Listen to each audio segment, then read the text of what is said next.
नमस्ते गुरुदेवा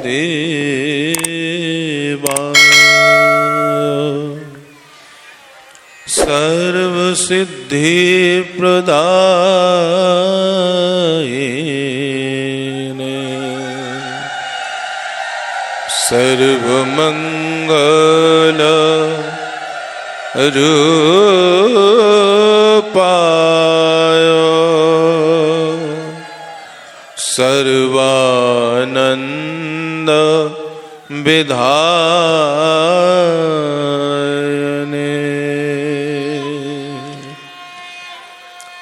नित्यानंदमहं वन्दे कार्निलम्बितमौक्तिकं चैतन्य अग्रजरूपेण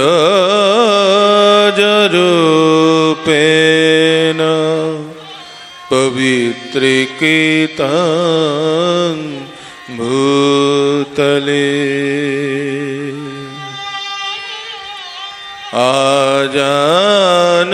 आजानुलम्बितभुजो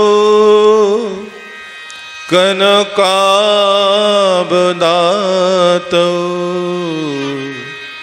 संकीर्तनैकपितरो कमलायताक्षो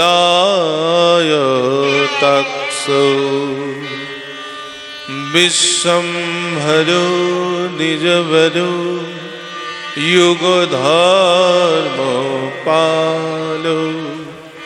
वन्दे जगत्प्रियकरो करुणावतारो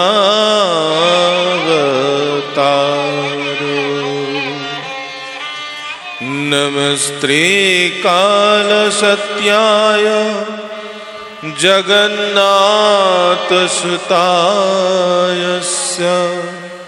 सौभित्याय सपुत्राय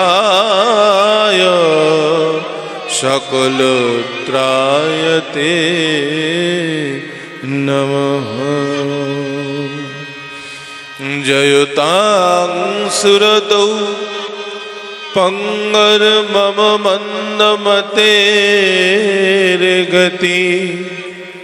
मत्सर्वस्य पदाम्भोजो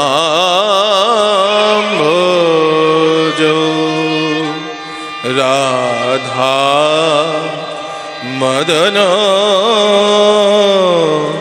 मोहन श्रीराधारमण पृष्ठं रसशास्त्र प्रवर्तकम्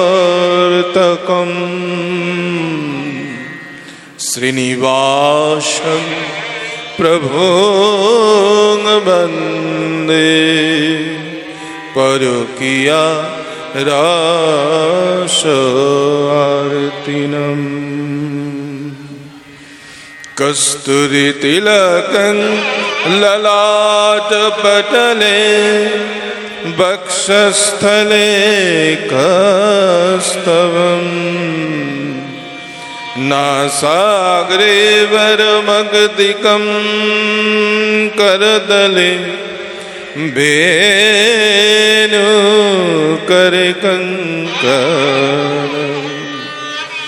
सर्वाङ्गे हरिचन्दनं सुललितं कण्ठे च मुक्तावली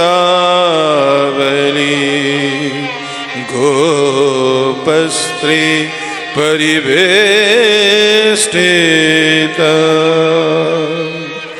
विजयते गोपाल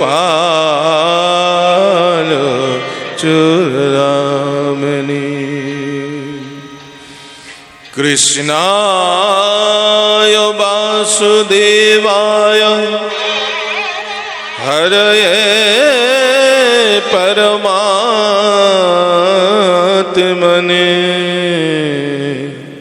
प्रणतक्लेश नाशाय गोविन्दाय नमो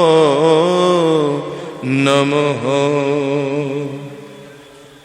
तद्दश स्वर्ण प्रभां राधां सर्वलंकार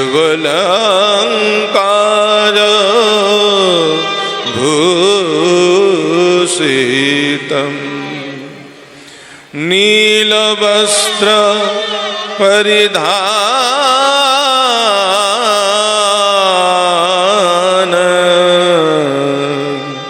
भजे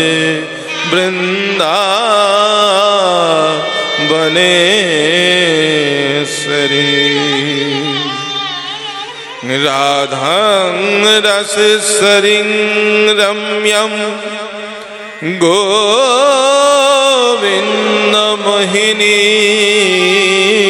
परां विश्वभानुसुतां देवीं नमामि श्रीहरिप्रियां गुरवे गौरचन्द्राय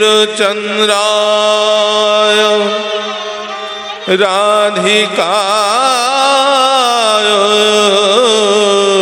स्तदालये कृष्णाय कृष्णभक्ताय तद्भक्ताय नमो नमो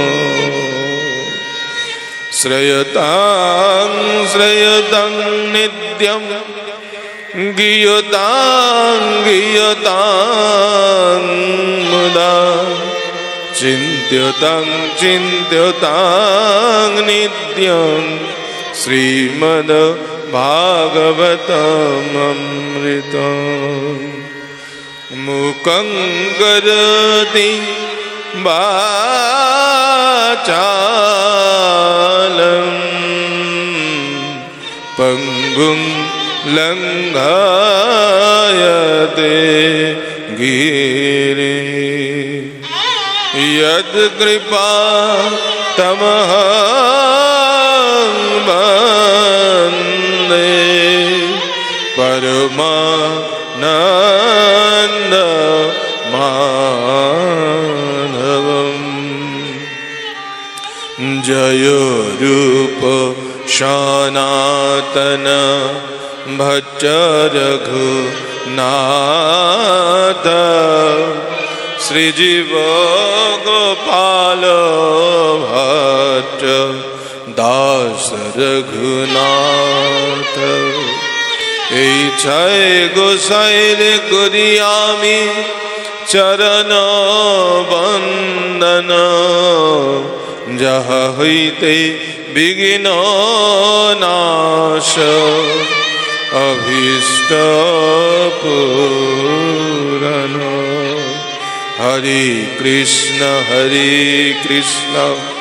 কৃষ্ণ কৃষ্ণ হরে হরে हरे राम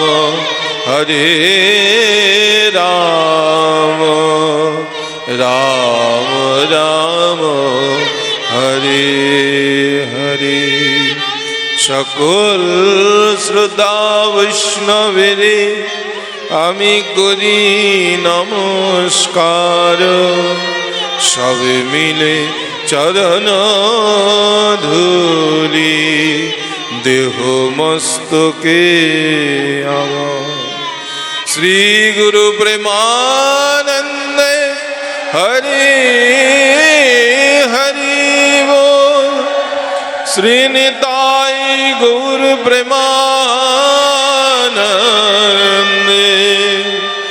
हरि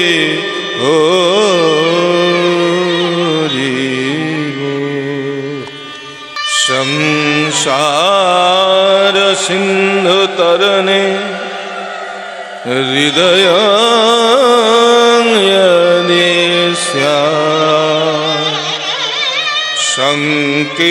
संकीर्तनामृत रसेर मनस्सेत प्रेमाम्बुधौ विहरणे यदि चित्तवृत्ते चैतन्य चंद्र चरणे शरणं प्रयातु।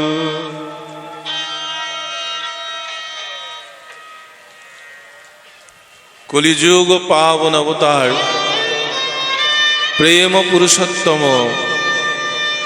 अपार कृपा करुणा निकेतन श्री गौरांग सुंदर तार अप्राकृत दिव्य कृपारसे धन्य हয়ে আমরা প্রভুর কথা যৎকিঞ্চিত আস্বাদনের পরম সৌভাগ্য লাভ করেছি। যে সংসার সমুদ্রের কথা বলেছেন, দেখুন বলেছেন তে হৃদয়ং যদি স্যাৎ, যদি আপনার মন চায়, আপনার হৃদয় চায়,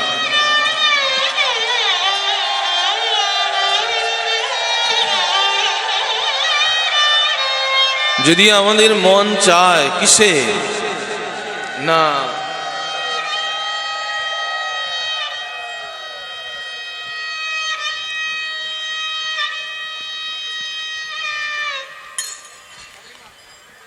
সংসার সিন্ধু তরণে,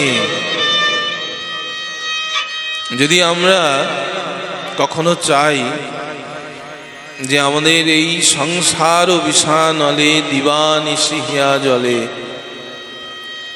জুড়াইতে না কইন উপায়, এই সংসার রূপ মহাসমুদ্রে আমরা কম বেশি সবাই হাবুডুবু খাচ্ছি, তাই না? এবং প্রতিজনই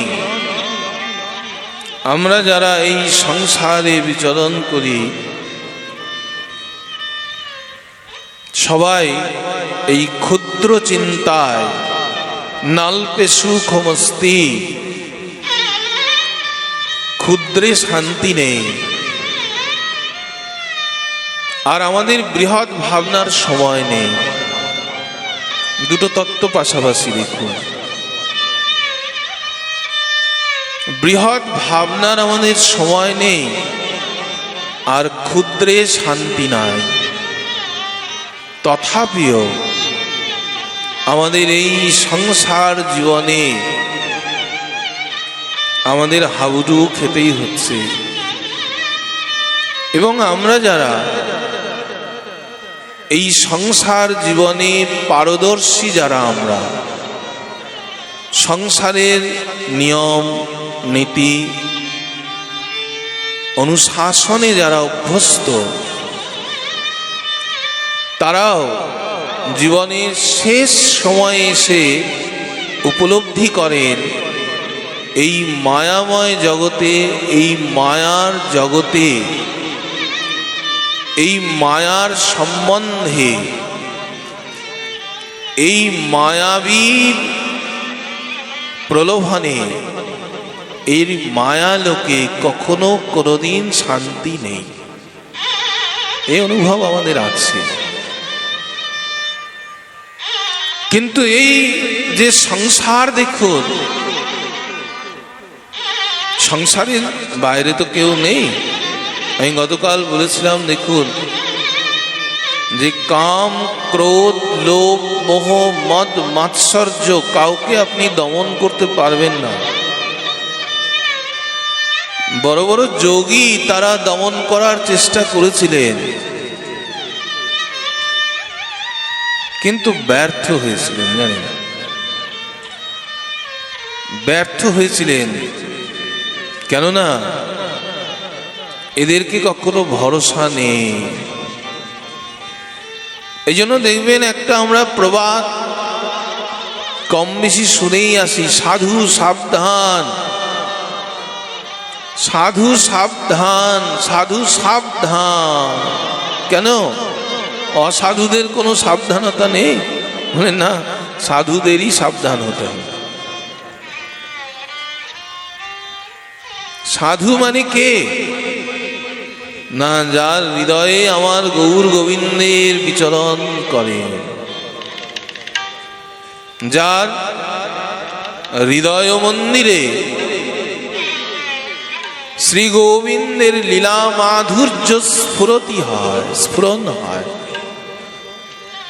যার হৃদয়ে আমার নিতাই গৌরাঙ্গের দিব্য লীলা স্ফুরণ হয়, চিন্তন হয়, যার হৃদয়ে আমার নিতাই গৌরাঙ্গের সতত বিশ্রাম, তিনি সাধু। এবং এই অন্তর দিয়ে, কালকে দেখুন বলেছিলাম যে হৃদয়, সেই মস্তিষ্ক দিয়ে ভগবানকে লাভ করা যায় না, কেননা ভগবান মস্তিষ্কের অধীন নয়। তাহলে জগতে যত পণ্ডিত থাকতেন তাদের অধীনস্থ হতো ভক্তি, কিন্তু ভক্তিকে বলা হয়েছে স্বতন্ত্রা ভক্তি। ভক্তি কারোর দাসত্ব করছেন না, যে আমি এই কর্ম করছি। আমরা যেমন মনে আমাদের দেখুন একটা অহং জাগরিত হয় যে আমি এই কর্ম করি, এই জন্য ভক্তি আমার ঘরে দাসত্ব করবে, তা কিন্তু নয়। ভক্তি কোনো শুভ কর্মের অধীন নয়। তাহলে ভক্তি যে করি, ভক্তি পাবো কেমন করে?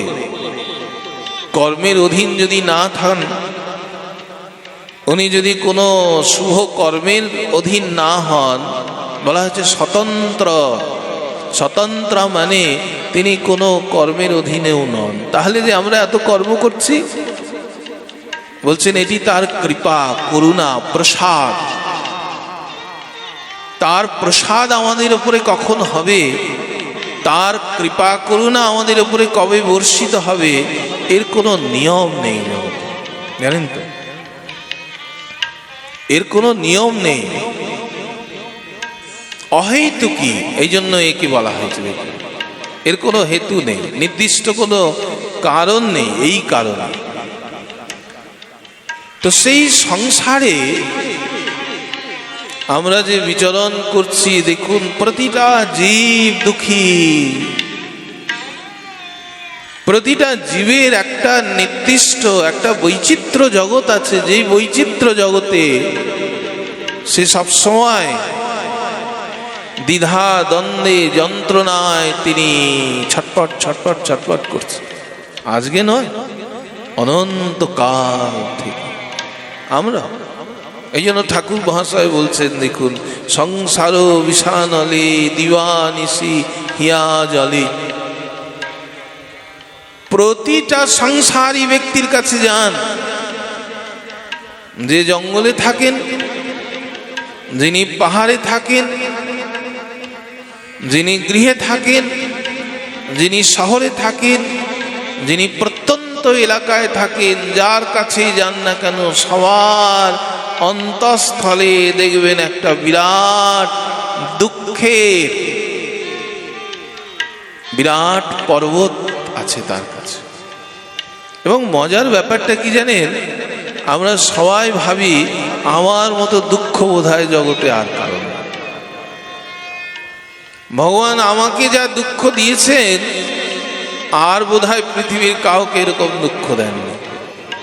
কেমন?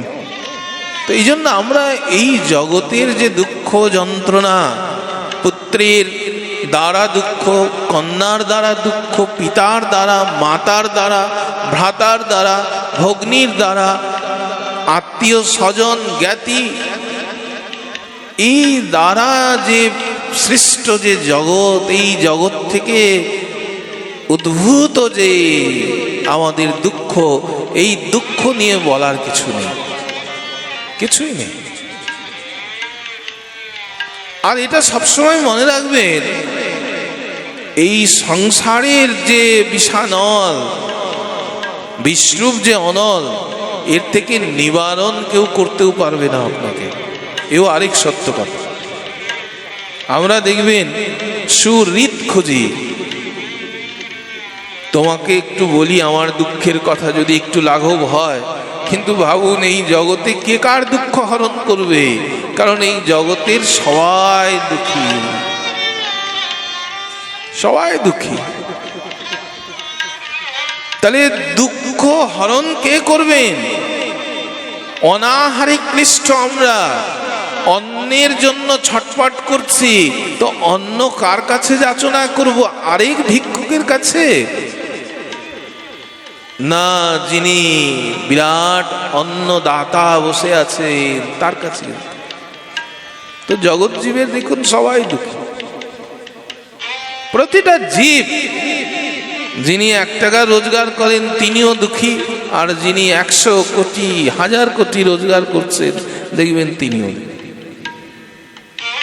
দুঃখী। এই জন্য প্রধানন্দ সরস্বতী পাদ বলছেন ওগুলো ছাড়ো এখন। তে হৃদয়ং যদি স্যাৎ, যদি তোমার মন চায় কি না সংসার ও সিন্ধু তরণে, এই সংসার রূপ সমুদ্র থেকে যদি উত্তরণ করতে চাও, যদি বাসনা জাগে তোমার, বলছেন না যে করতেই হবে তোমার, যদি তোমার ইচ্ছে হয়, সংকীর্তনাম মৃত রসের মনস্যেত প্রেমাম বুধৌ বিহরণে যদি চিত্তবৃত্তি, এই সংসার রূপ মহাসমুদ্র থেকে উত্তরণ করে যদি এই নাম সংকীর্তনে যদি তুমি মাতোয়ারা হয়ে কি পাবে না প্রেমাম বুধৌ বিহরণে, যদি এই প্রেম সমুদ্রে তুমি অবগাহন করতে চাও, তাহলে চৈতন্য চরণে শরণং প্রয়াত, একমাত্র তোমার গতি হচ্ছে চৈতন্য চন্দ্র চরণে শরণং প্রয়াত। তোমায় গৌর চরণার বৃন্দ আশ্রয় করতেই হবে। দেখুন সংসারীর যে নিয়ম, আজকে আপনারা যে কীর্তন পালা শ্রবণ করলেন, এও এক সংসারের খেলা। দেখুন দ্রুপদ রাজা ছিলেন, পঞ্চাল নরেশ, দেখুন সংসারের নিয়ম দেখুন কিরকম। বন্ধুত্ব করেছেন, বাল্য বন্ধু সহপাঠী, গুরুকুলে বেদাধ্যয়ন করেন, অস্ত্র শস্ত্র শিক্ষা করেন। কে? দ্রোণাচার্যের সঙ্গে। বর্তমানেও দেখবেন বেশিরভাগ ধনাঢ্য ব্যক্তি বা ছাত্র জীবন যাদের ঐশ্বর্যে কাটে, দেখবেন অধ্যয়নে মন হয় না, তাই অধ্যয়ন করতে চান না। কেননা অধ্যয়নং তপঃ, পড়াশোনাটা হচ্ছে তপস্যার মতো। যে যত অধ্যয়নের সময় সংযমী হবেন, তিনি তত ভালো তার লক্ষ্যে পৌঁছতে পারবেন, তাই তো? রাজনন্দন দেখুন, জানেন এই কোন রকম পড়াশুনো করলেই আমি তো বাবার পরে পিতার পরে আমি তো রাজা হব, আর রাজা হলে আমার সঙ্গে আর কে পারবে বলে বন্ধুকে বলেছেন, বন্ধু তুমি আমায় পাস করিয়ে দাও, শুধু কোন রকম পার করে দাও, তারপরে তো আমি রাজা হব, তোমার কোনো চিন্তা নেই, আমার অর্ধেক রাজত্ব তোমায় দিয়ে দেবো। এই দেখুন সংসারের গতি। বন্ধু রাজাও হয়েছে। দ্রোণাচার্য মনে মনে ভাবছেন, দরিদ্র ব্রাহ্মণ দেখুন, বন্ধু রাজা, গুরুকুলে কথা দিয়েছিল অর্ধেক রাজ্য না দিক, অন্তত আমার সংসার চলার মতো কিছু দিয়ে দিক, রাজত্ব চাই না। গেছেন বন্ধু, তো এখন সেই বন্ধু নেই, বন্ধু এখন রাজা। রাজা মানে কি না রজগুণ সম্পন্ন, যার ভেতরে আত্ম অহংকারে বলিয়ান।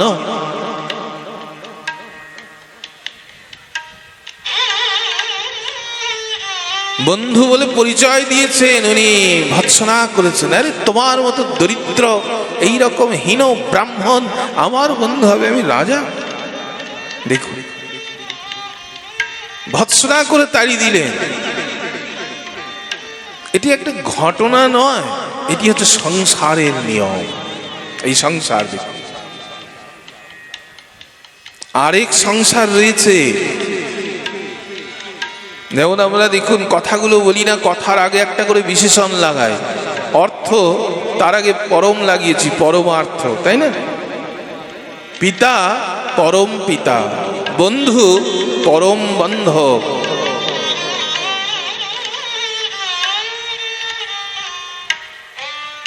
শ্রী গোবিন্দকে আমরা বলি না, তুমি হচ্ছে আমার জনমে জনমে যেন পরম বান্ধব হয়েও, হে গোবিন্দ আমি যেন তোমায় বন্ধুর মতো পাই। কেমন বন্ধু?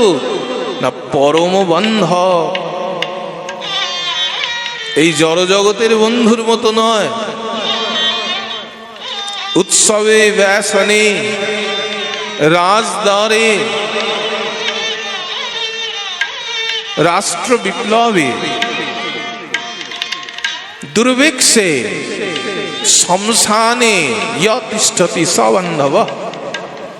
যিনি আপনার আনন্দের সময়, দুঃখের সময় রাজদ্বারে, শ্মশানে, দুর্ভিক্ষে যে আপনার সঙ্গ ছাড়ে না, নীতিশাস্ত্রে বলে তাকে বলা হয় স বান্ধব, তাকে বন্ধু বলা যায়। কিন্তু আমাদের জগতের যে পরিচয় দেখবেন, উৎসবেই শুধু, যখন আনন্দের সময় আপনার জীবন খুব অনুকূল দশায় চলছে তখনই বন্ধু পাবেন। ঠিক জীবন যদি কোনো কারণে প্রতিকূল দশায় যায়, দেখবেন আর বন্ধু নাই, সব বন্ধু গেছে।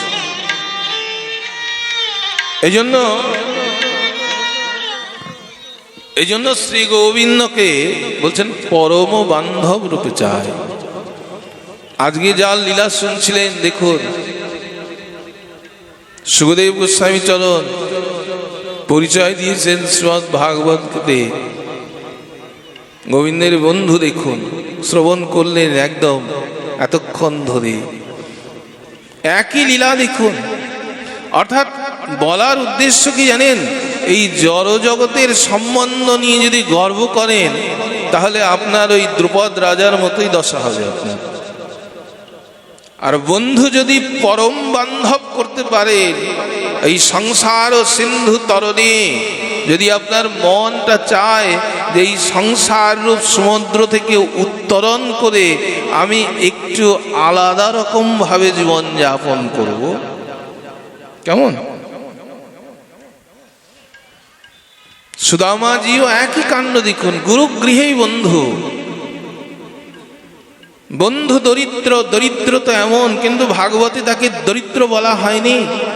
কি আশ্চর্য দেখুন! দরিদ্র মানে আমরা ভাবি টাকা নেই, পয়সা নেই, বস্ত্র নেই, গৃহ নেই, অন্ন নেই, তার কোনোটিই নেই সুদামার। কিন্তু সুদামাকে বলা হয়নি যে দরিদ্র। ভাগবতের কোন শ্লোকে আপনি কোথাও খুঁজে পাবেন না যে তাকে দরিদ্র বলা হয়েছে। কি অদ্ভুত দেখুন! সুদামাদি যে পরিচয় দিয়েছেন সুখদেব গোস্বামী চরণ, সেখানে বলছেন ইন্দ্রিয়ার্ষু বিরক্ত জিতেন্দ্রিয়। বিশেষণগুলো দেখুন, প্রসন্ন আত্মা ব্রহ্মবর্ত্মা, কাশ্চিৎ ব্রাহ্মণ। কেমন ব্রাহ্মণ? না কৃষ্ণস্য সখা আসি। শ্রী গোবিন্দের সখা ছিলেন। কেমন তিনি? বলেননি যে দরিদ্র, বলেননি যে গৃহ নাই, বলেননি যে বস্ত্র নেই, বলেননি যে অন্ন নেই, এই জন্য তিনি দরিদ্র বলে, তা নয়। ভাগবত শাস্ত্রে বলছেন দরিদ্র কে? যারা ভক্তি ধনে ধনাঢ্য নয়, যার হৃদয়ে গৌর গোবিন্দের স্মরণ মনন চিন্তন নেই, তিনি হচ্ছেন জগতের সবচাইতে বড় দরিদ্র। সবচাইতে বড় দরিদ্র হচ্ছে তিনি জগতে, যার হৃদয়ে গোবিন্দের সম্পদ নাই, নিতাই গৌরাঙ্গের সম্পদ নাই, তিনি হচ্ছেন জগতের সবচাইতে বড় দরিদ্র। আর ধনাঢ্যকে?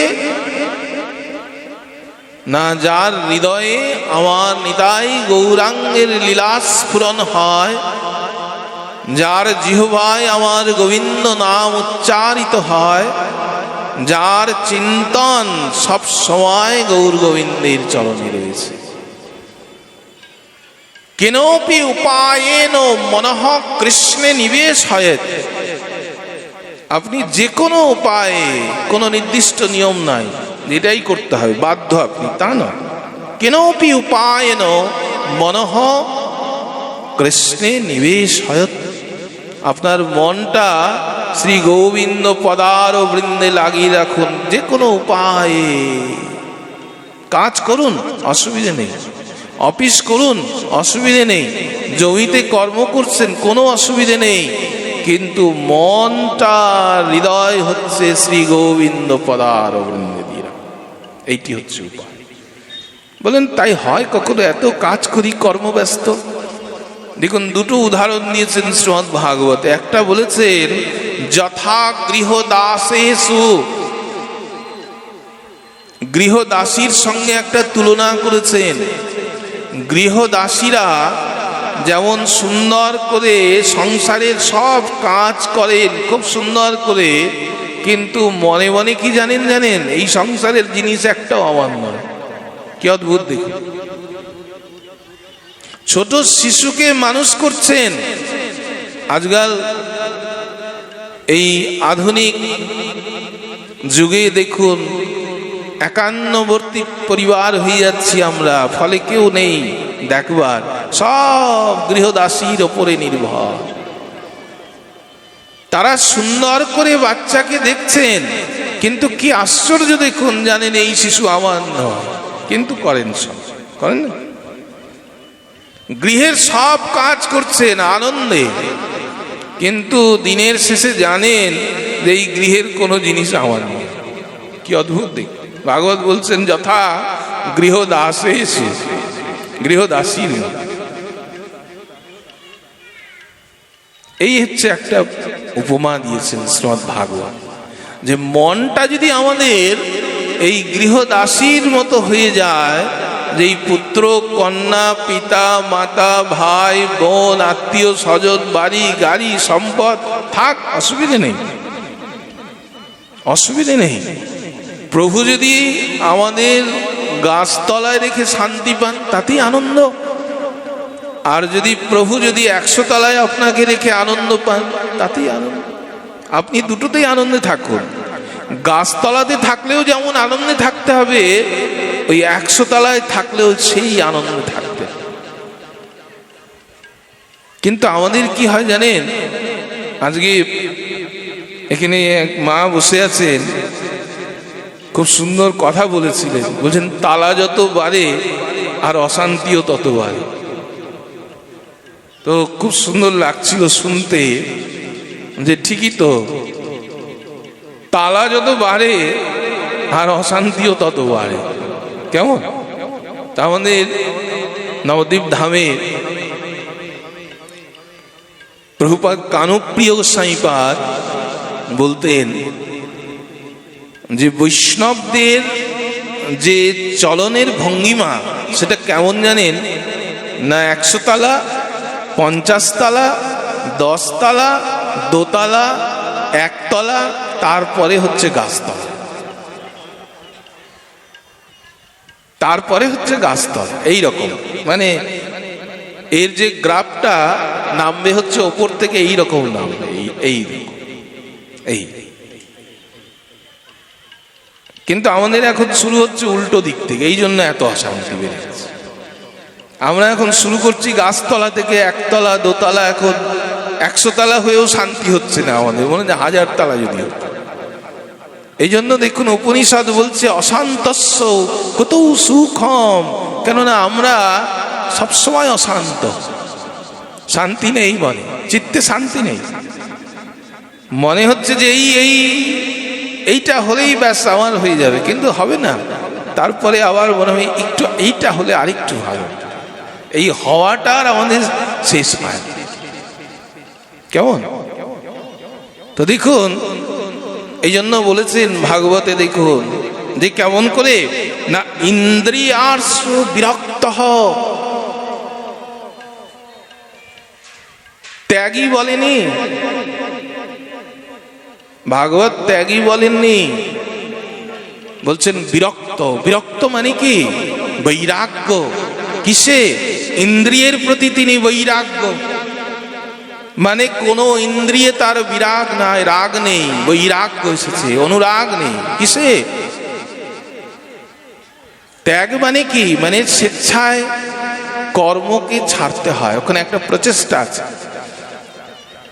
আচ্ছা, যত বড় ত্যাগী হবেন আমরা বলি বাপ বিরাট ত্যাগ করেছে। ত্যাগ একটা প্রচেষ্টা, তাকে জোরপূর্বক ছাড়াতে হয়। আচ্ছা, ভোগও একটা প্রচেষ্টা। আর এই ত্যাগ এবং ভোগের মাঝখানে থাকে হচ্ছে বৈরাগ্য। কোনো প্রচেষ্টা করতে হয় না। যেমন আমরা প্রসাদ গ্রহণ করি, এই অবধি আমাদের কাজ দেখুন, প্রসাদ, তাই না? এই প্রসাদ যখন গ্রহণ করেন না, গলাধঃকরণ করলেন, তারপরে আর আপনার চিন্তা করতে হয় না কি করে এই পাচন ক্রিয়ার ভেতর দিয়ে, পৌষ্টিকতন্ত্রের ভেতর দিয়ে আমাদের এই প্রসাদ যাচ্ছে, কি করে আত্তীকরণ হচ্ছে, কি করে এখানে শোষণ হচ্ছে, কি করে এখানে বজ্র পদার্থ বহিষ্করণ হচ্ছে, যে বিবিধ যে ক্রিয়া, এই ক্রিয়া নিয়ে আমাদের দিনরাত ঘুম নেই এমন না, আমরা শুধু প্রসাদ পেয়ে নিচ্ছি। তো ঠিক তেমনি বৈরাগ্যটা কি জানেন? বৈরাগ্য মানে আপনার আর কোনো চিন্তা নেই, সব চিন্তা গোবিন্দ পদার বৃন্দে দিয়ে আমি আনন্দে আত্মহারা হয়ে আছি, আনন্দে আত্মহারা হয়ে আছি। কেমন আনন্দ, কেমন আনন্দ! নবদ্বীপ ধামে দেখুন, গৃহ নাই, গৃহে ঘুমন কিন্তু চাল নেই। এ তো গৃহ আর কি বলা যায় বলুন? খাবার নেই, যথার্থ বস্ত্র নেই। আমরা হলে দিন রাত কেঁদে কেঁদে সবার দাঁড়ে দাঁড়ে গিয়ে বলে বাঁচতাম। দেখুন, মহাপ্রভুর 7 প্রহরিয়া ভাব যেদিন মহাপ্রভু আদেশ করছেন, দেখুন শ্রীধরকে নিয়ে এসো, কেউ চেনে না, গরিব মানুষকে তো কেউ চেনে না শহরে, তাই না? কিন্তু যার চেনার, আমরা যেমন অপেক্ষা করি সংসারে, এই তুমি একটু বলো না আমি যে কত ভালো, একটু বলো, এই তুমি একটু বলো না আমি একটু কেমন ভালো, আমি যে কেমন ভালো একটু বলো না। আরে ভাই, জগতের কে বলবে আপনাকে ভালো? কেননা জগতের সবাই তো অশান্ত, সবাই তো দুঃখী। তো জগতের আপনার প্রশংসাপত্র কে দেবেন? পিতা মাতা ভ্রাতা ভগ্নী আত্মীয় স্বজন পুত্র কন্যা কেউ নয়, কেউ দেবে না আপনার সংখ্যাপত্র। আপনার সংখ্যাপত্র দেবেন দুজন। কে? না শ্রী গুরুপাদ পদ্ম দেবেন একজন। আর এই শ্রী গুরুপাদ পদ্মের কৃপায় আপনার সংখ্যাপত্র দেবেন প্রভু স্বয়ং। আর জগতে কারোর থেকে অপেক্ষা করবেন না আপনি। যদি অপেক্ষা করেন তাহলে এই সংসার সমুদ্রে ডুবে মরবেন আপনি, মরতে হবে।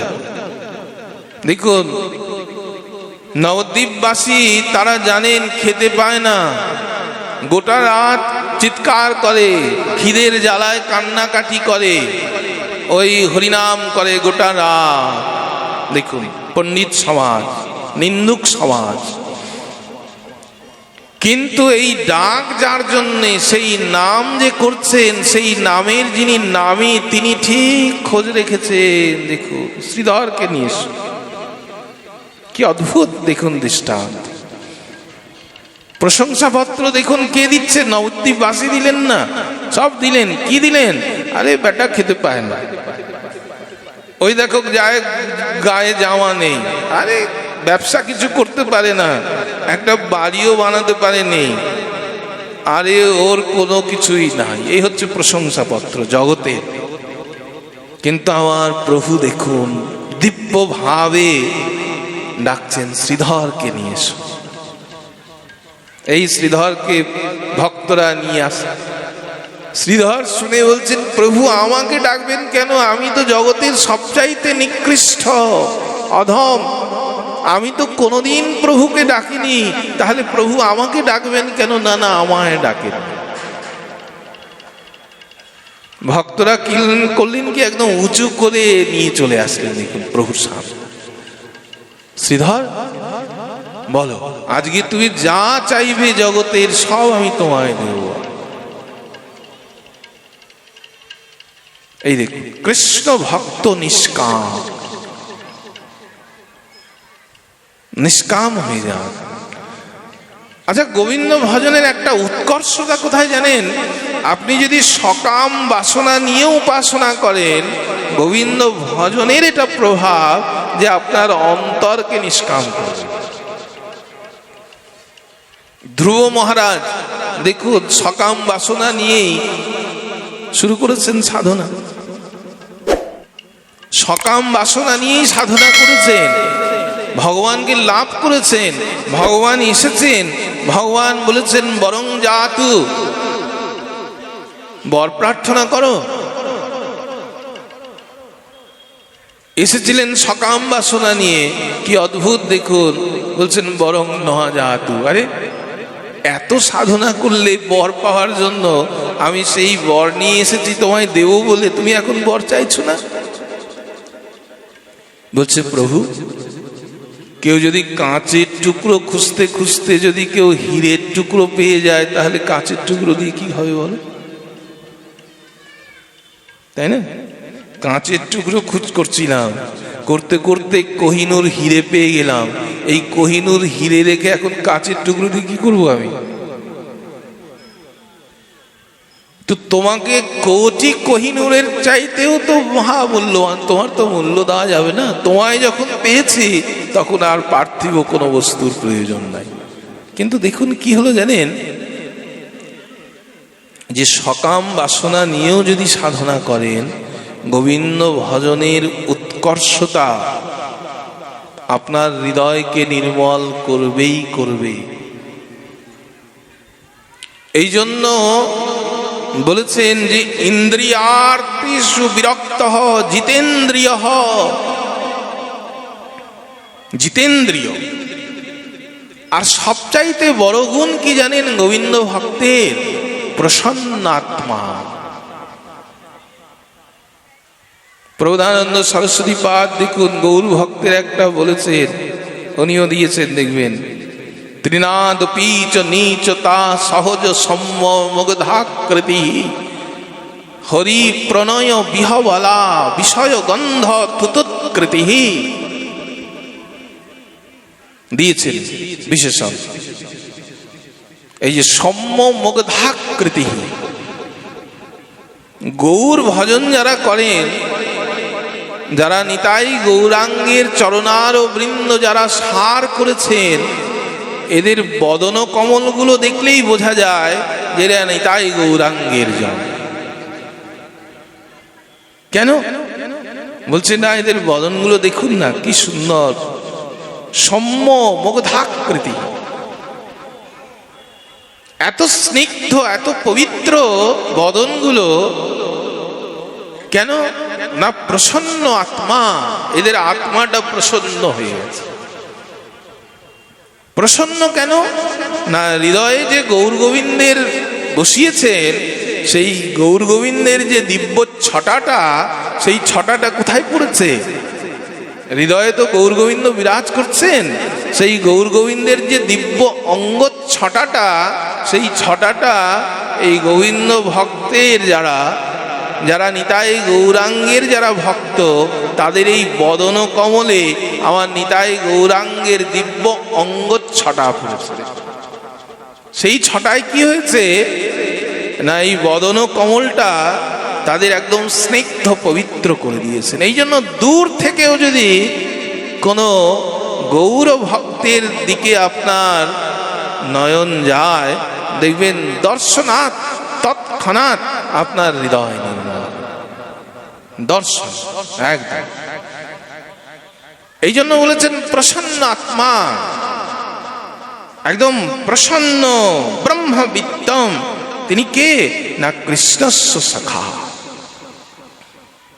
তাহলে বর্তমানে কোথায় আছেন না বর্তমানে গৃহাশ্রমী, বর্তমানে তিনি গৃহস্থ আশ্রমে আছে। দেখুন সংসার, গোবিন্দের সংসার যদি নেন,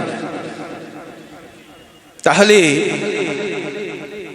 আমরা এই জড়জগতে পিতার সেবা করব, মাতার সেবা করব এমন নয়। অনেকে আছেন ভাবেন আমি গৌর গোবিন্দ ডাকি, আমি মায়ের সেবা করব না, পিতার সেবা করব না, তা নয়। পিতা মাতার সেবা আপনাকে করতে হবে, যেহেতু এই জগতে আছেন। তো সর্বাগ্রে মাতৃদেব ভব পিতৃদেব ভব, করতে হবে। কিন্তু আপনি যাই করুন না কেন মনে মনে জানুন যে এইগুলো আমার একটাও নয়। যথা গৃহদাসেষু,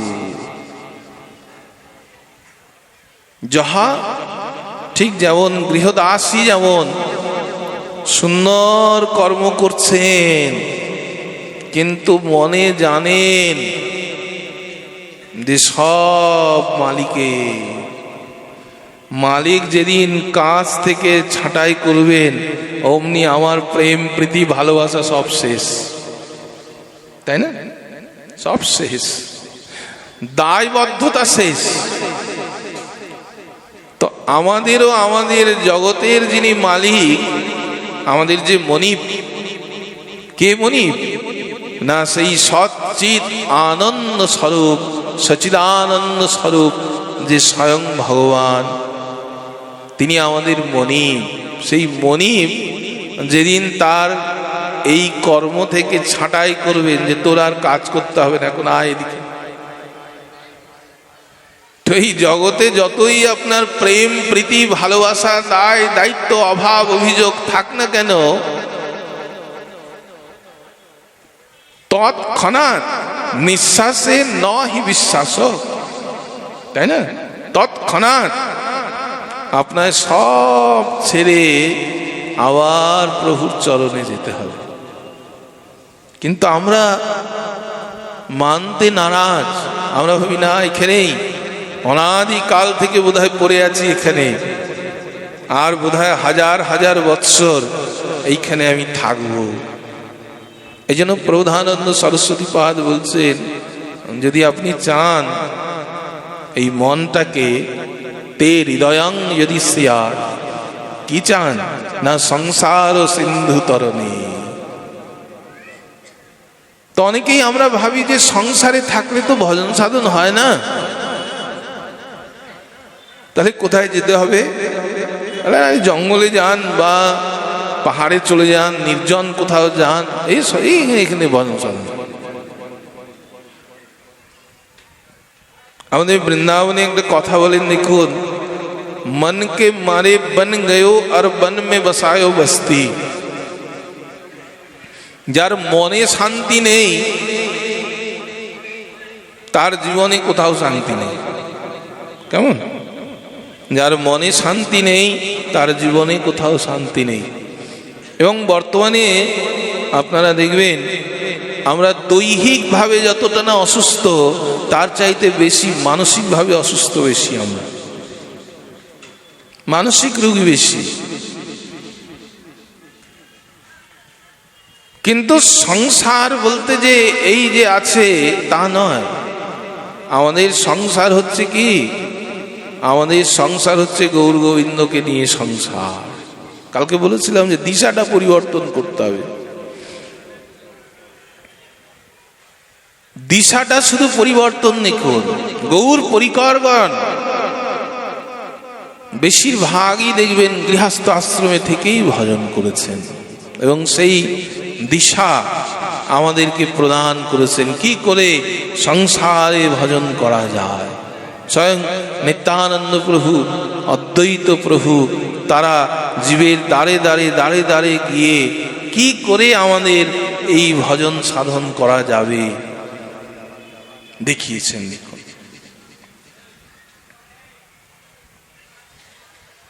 গৃহস্থ ভক্ত দেখুন, বলছি দেখুন, তুকারামজির নাম আপনারা শ্রবণ করেছেন। গৃহস্থ ভক্ত, বাইরে দেখে মনে হচ্ছে ঘোর সংসার। কেমন? কোনো কাজ করেন না সারাদিন। যেমন আমাদের নবদ্বীপ ধামে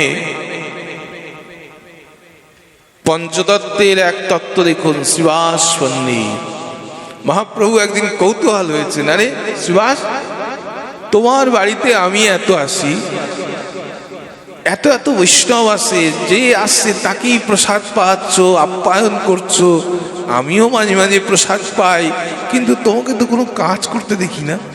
কি অদ্ভুত দেখ! প্রভুরও চিন্তা হয়েছে, প্রভুরও চিন্তা হয়েছে, আরে তুমি তো কোনো কাজ করতে দেখছি না, তাহলে অর্থ পাচ্ছ কোথায়? তো শ্রীবাস পণ্ডিত কি করলেন জানেন? 3 বার হাত তালি দিলেন প্রভু, এই 3। আমরা যেমন দিই জয় নিতাই জয় নিতাই জয় নিতাই করে জয় গৌর করে দিই।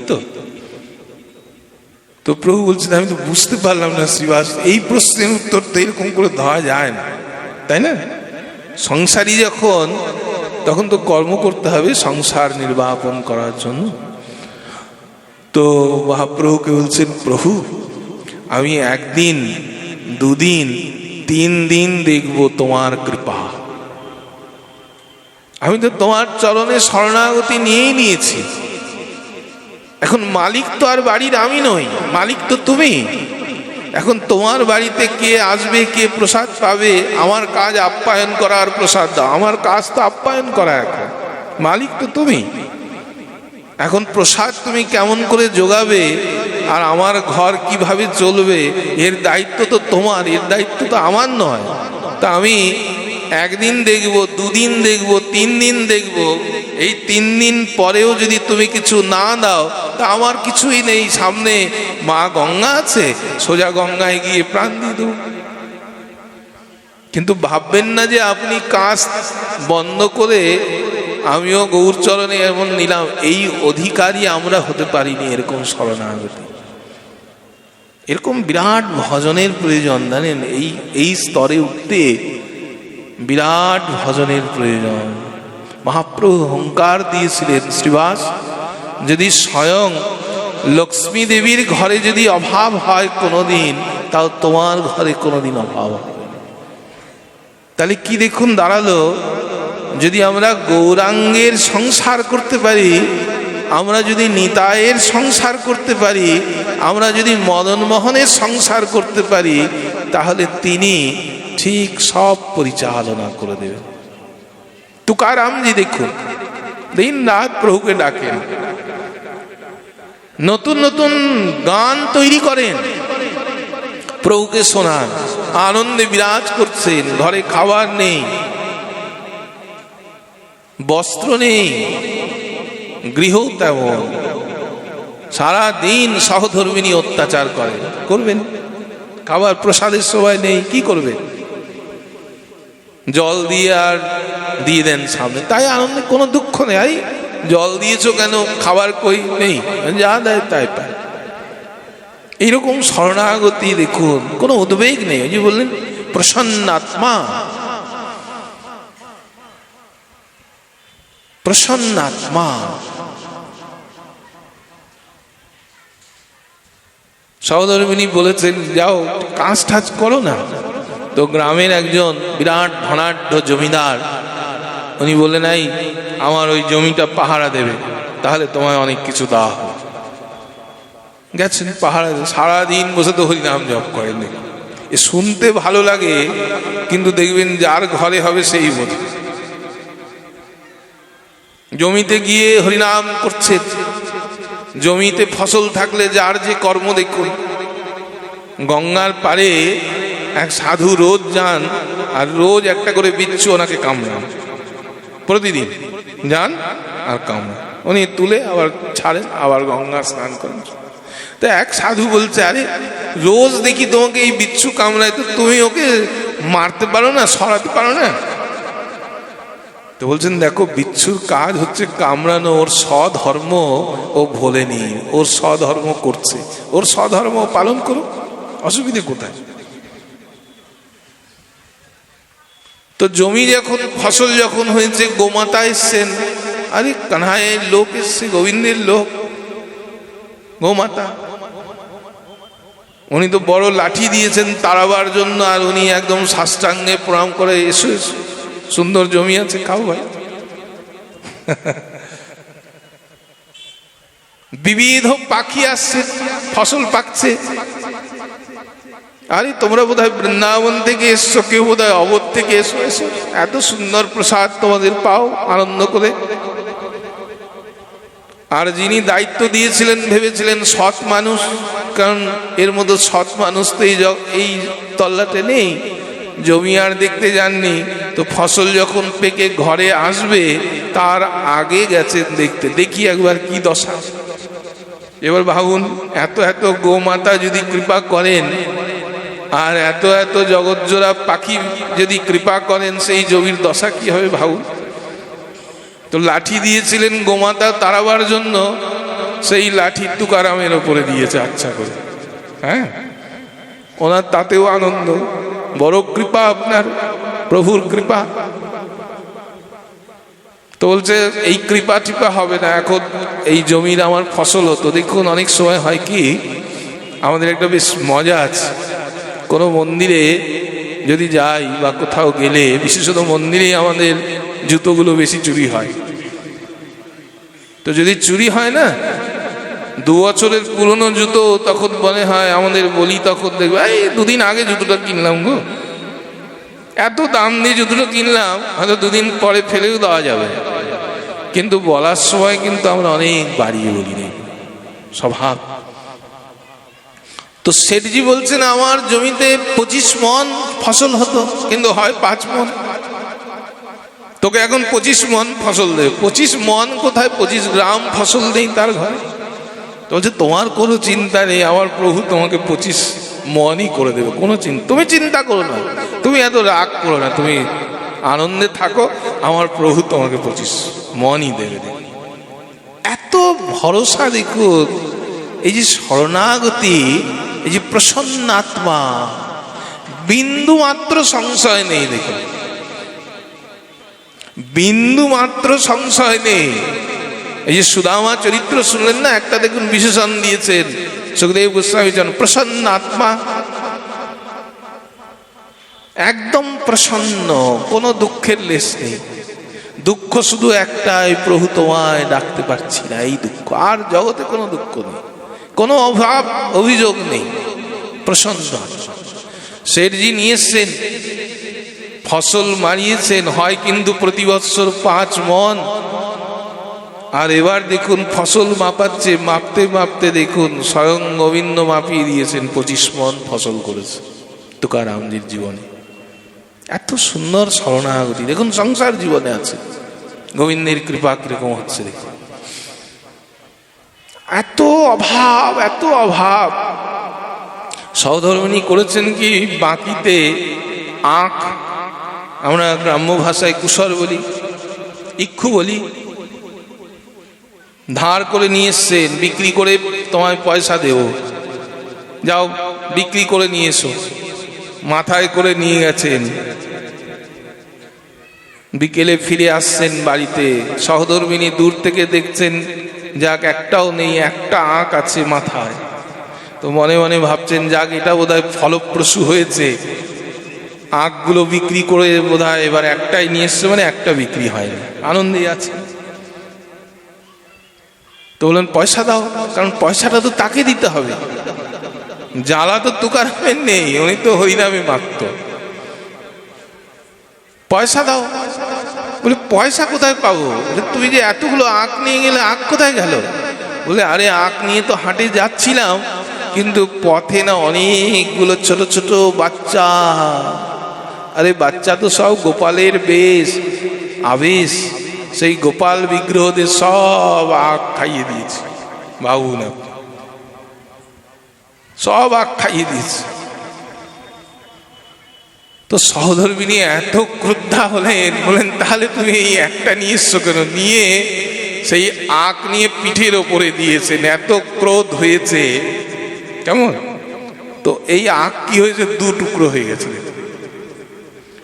তো উনি তখন বলছেন যাক তুমি ভালোই করলে। আমি রাস্তা থেকে ভাবছিলাম একটা আগ দিয়ে আমি কি করব, তোমাকে দেবো না আমি নেব, তুমি কৃপা করে দুটুকরো করে দিয়েছো, এবার দুজন দুটো খাবো বসে। এও এক সংসার দেখো। কিন্তু এত ভরসা, এত ভরসা, এত ভরসা প্রভুর চরণে যে স্বয়ং ভগবান তার দ্বারে বসে থাকেন। ভগবান তার দ্বারে বসে থাকে। এও এক সংসার দেখো।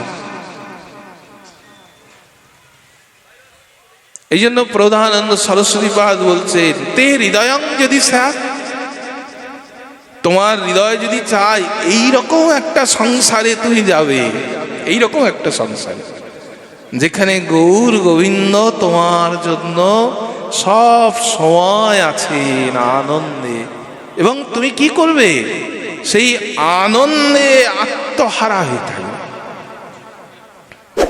আনন্দে আত্মহারা। তে হৃদয়ং যদি স্যাৎ, যদি তুমি চাও।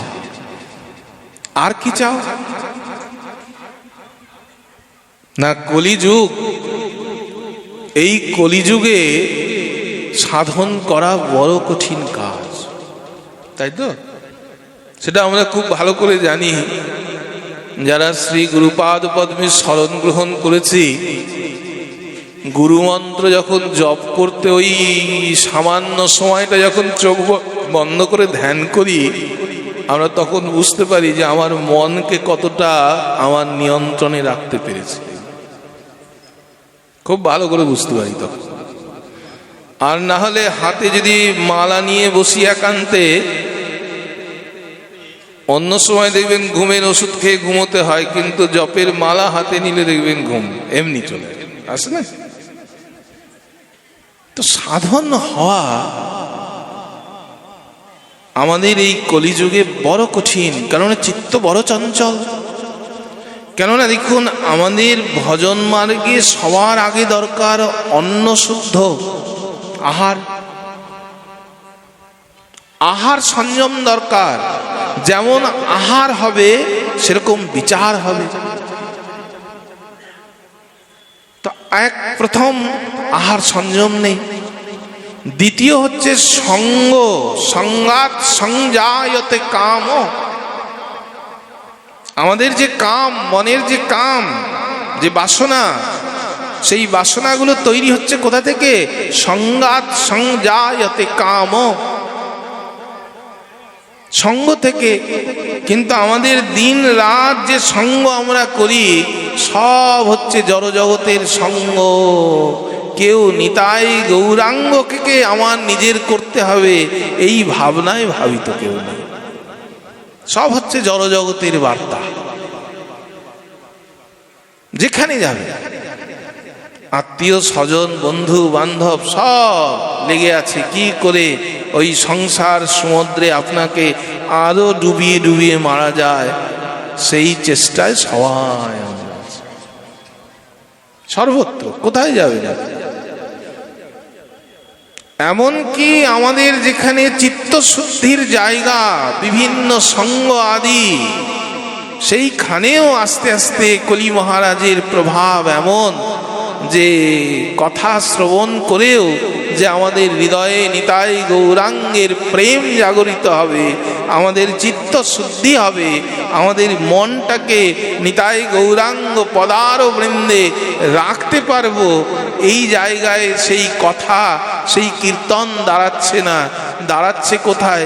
ওই ঘুরে ওই জড় জগতের অশান্তির ভিতরে। এই জন্য খুব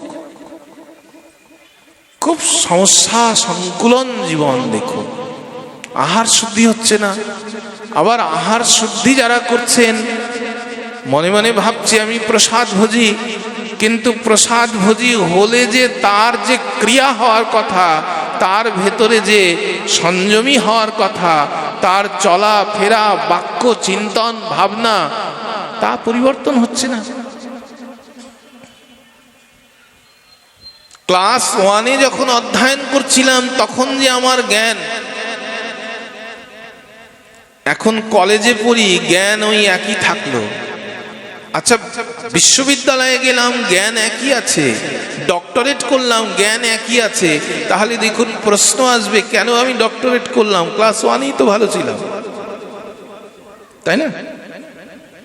তাহলে একটা ভক্ত যখন প্রসাদ ভোজী হন, একটা ভক্ত যখন ধামে যাতায়াত করেন, একটা ভক্ত যখন ভাগবত কথা শোনেন, একটা ভক্ত যেন ভাগবত সঙ্গ করেন, তাহলে তার আচার বিচার ভাবনা পরিবর্তন হতে হবে। সাধারণ জীবের মতো তার চলাফেরা ভাবনা যদি হয়, তাহলে প্রসাদ ভোজীর মহিমাটা আমরা ঠিক বুঝতে পারি না। তাহলে অহংকার, অহংকার।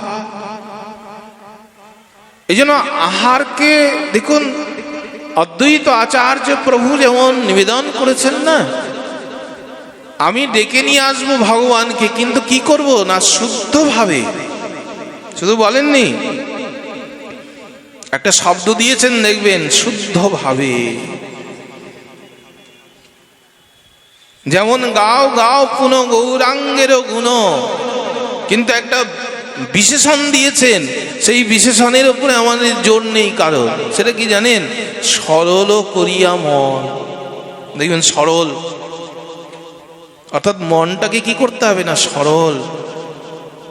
গাও, গৌরাঙ্গের গান গাইছি, কিন্তু আমাদের কেমন করে গাইছি?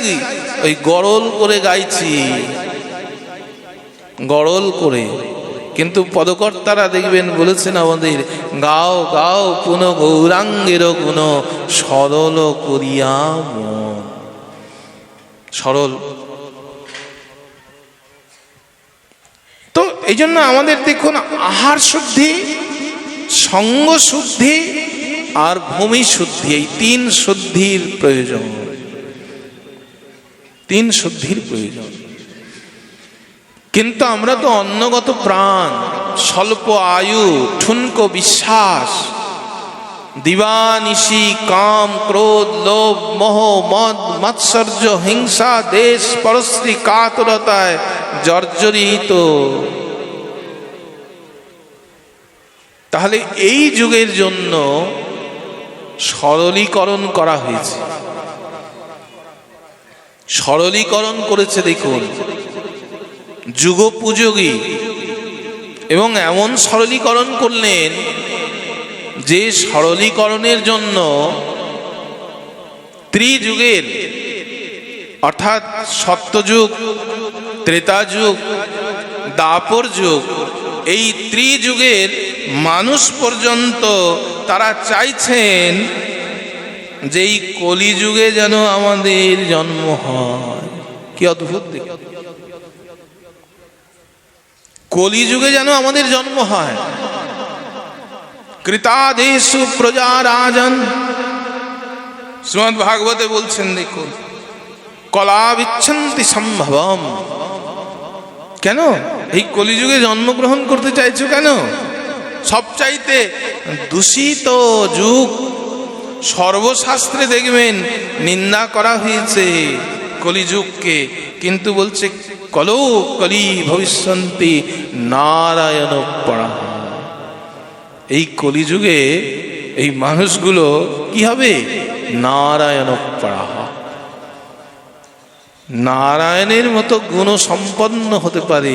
নারায়ণের মানে তা কখনো হয়? এত দূষিত জীব, কর্মবিমুখ। একটা ছোট উপাখ্যান দিয়েছেন দেখুন, 4 পুত্র, পিতা বৃদ্ধ হচ্ছেন, তো ভাবলেন এখন তীর্থে বেরোবো, তো 4 পুত্রের যজ্ঞ আমি দেখেও নেই, 4 পুত্রকে সমান ভাগ করে সব সম্পদ দিয়ে দিয়েছে। তীর্থ পরিভ্রমণ করে কয়েক বছর পরে পিতা আসলেন, খোঁজ নিচ্ছেন, বড় পুত্র জ্যেষ্ঠ পুত্রকে ডেকে, ডাক, আয় বল কি করলি? আর বাবা কি বলবো, সবই দেখতেই পাচ্ছেন, যা সম্পদ দিয়েছিলেন তা 1000 গুণ বাড়িয়েছি। পিতার খুব আনন্দ হলো, বাহ ঠিক, যা। মেজো ছেলেকে ডাকলেন, বল। আমি তো বর্দার মতো এত বাড়াতে পারিনি, তবে প্রায় 500 গুণ বাড়ি। যা তুই যা। তৃতীয় পুত্রকে ডাকলেন, বলেন এই 2 ভাইয়ের মতো আমি পারিনি, তবে তোমার সম্পদকে প্রায় 50 গুণ বাড়িয়ে দিয়েছি, যা চল। ছোট ছেলে কনিষ্ঠ পুত্রকে ডাকছেন, নেই, ডেকে ডেকে নিয়ে আসলেন। কি হল তোর বেশ? বলে কি বলবো, আপনি সম্পদ দিয়েছেন, সেই সম্পদ সব চোরে নিয়ে গেছে। দেখুন, চোরে সব নিয়ে গেছে। কিছুদিন লোকের বাড়ি বাড়ি কাজ করলাম, তাও হয় না, বড় ঘরের ছেলে তো, এই খাবার নেই, বস্ত্র নেই, কি করবো, এই দাঁড়ে দাঁড়ে ঘুরে বেড়াই, কি হবে আমার গতি? তো পিতা বলল, ঠিক আছে, তাহলে তোর জন্য এক কাজ করে যেতে হবে আমার। তোর তো আর কিছু করার সামর্থ্য নেই, তাই না? তোকে দিয়ে আর এই জগতের কিছু হবে না। এই গলায় আমার কণ্ঠমালা আছে। একটা ওনার কাছে একটা পাথর ছিল, সেই পাথরটা প্রতিদিন স্বর্ণ প্রদান করতেন। কেমন? বর্তমান যুগের ধরুন 20 গ্রাম 50 গ্রাম এরকম করে এই কণ্ঠমাল যে ছিল ওনার, এখান থেকে এই কণ্ঠমণি মালা ছিল তার, প্রতিদিন স্বর্ণ দিতেন। তো পিতা বললেন, তুই তো আর কর্ম কিছু হবে না তোকে দিয়ে, তোকে এই কণ্ঠমণি আমি তোকে দান করে যাচ্ছি, তোর কিছু করতে হবে না, বাড়ি বসে থাকবি আর প্রতিদিন এই 50 গ্রাম করে সোনা পাবি, বিক্রি করবি আর খাবি, তোর আর কোনো চিন্তা নেই। এইটা শুনে বড় ছেলে দেখুন 1000 গুণ বাড়িয়েছে, মধ্যম 500 গুণ, তারপরের জন 100 গুণ, 3 জনই ছুটে এসেছেন। তাহলে আমরা এত কর্ম করে কি করলাম? তাহলে বাড়ি বসে থাকতাম, এইরকম করে সোনা পেয়ে যেতাম আর আরামসে দিব্যি খেতাম। বলছে, তোরা তো কর্ম করেছিসই, তোদের আর কোনো দরকার নেই, কিন্তু এর দ্বারা কিছু হবে না, তাই একে আমি অযাচিত দান করলাম, অযাচিত হবে। তো সত্য ত্রেতা দাপর যুগে যে সাধনা করেছেন, তাদের যে শক্তি সামর্থ্য, সেই সামর্থ্যের অনুপরিমাণ এই কলিযুগের জীবের নেই। তাই আমার প্রভু কি করেছেন জানেন? বলছেন, তোমাদের দ্বারা কিছু হবে না গো, তোমাদের দ্বারা কিছু হবে না। অনর্পিত চরিং চিরাত করুণায়াবতীর্ণ কলৌ সমর্পয়ুত মন্নত জল রসাং সা ভক্তি শ্রেয় হরিপুরট সুন্দর দ্যুতি কদম্ব সন্নির্পিত সদা হৃদয় স্কন্দরে স্ফুরতু বসচিনন্দন। রূপ গোস্বামীপাদ বিদগ্ধ মাধব নাটকে দিয়েছেন। দেখুন, অনর্পিত চরিং চিরাত, যা কোনোদিন অর্পণ করা হয়নি, সেটি কেমন করে দিয়েছেন না করুণাবতী, করুণাবতী, করুণা করে দান করেছে। এবং সেই করুণাটা কি না, অন্যান্য যুগে যারা এই ব্রজ প্রেম যারা লাভ করতে পারেননি, সেই ব্রজ প্রেম আমার মহাপ্রভু কাকে দান করলেন? বলছেন, যারে দেখে তারেই করে দান, পাত্র অপাত্র বিচারণং ন কুরুতে। কে ভালো পাত্র, কে ভালো পাত্র নয় বিচার করলেন না। ন কাল প্রতীক্ষা, যে কালেরও প্রতীক্ষা করেননি, সদ্য দত্ত্যা, দেখেই দান করে দিয়েছে। আচ্ছা, অন্যান্য যুগের কেমন দেখুন,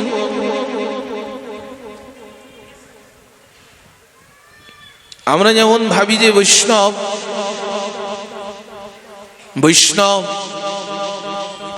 তো সেই বৈষ্ণবতা কেমন? বলেন, এই জগতের সবচাইতে বড় বৈষ্ণব কি আছে? বলেন, ব্রহ্মা আছে। তো ব্রহ্মার কাছে গেলেন তত্ত্ব কথা শুনতে। ব্রহ্মা বলেন, আমাকে কি বৈষ্ণব বলছেন?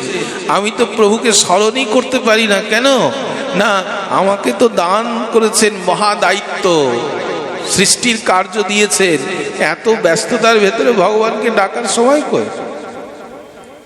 তাহলে কে আছে বলুন?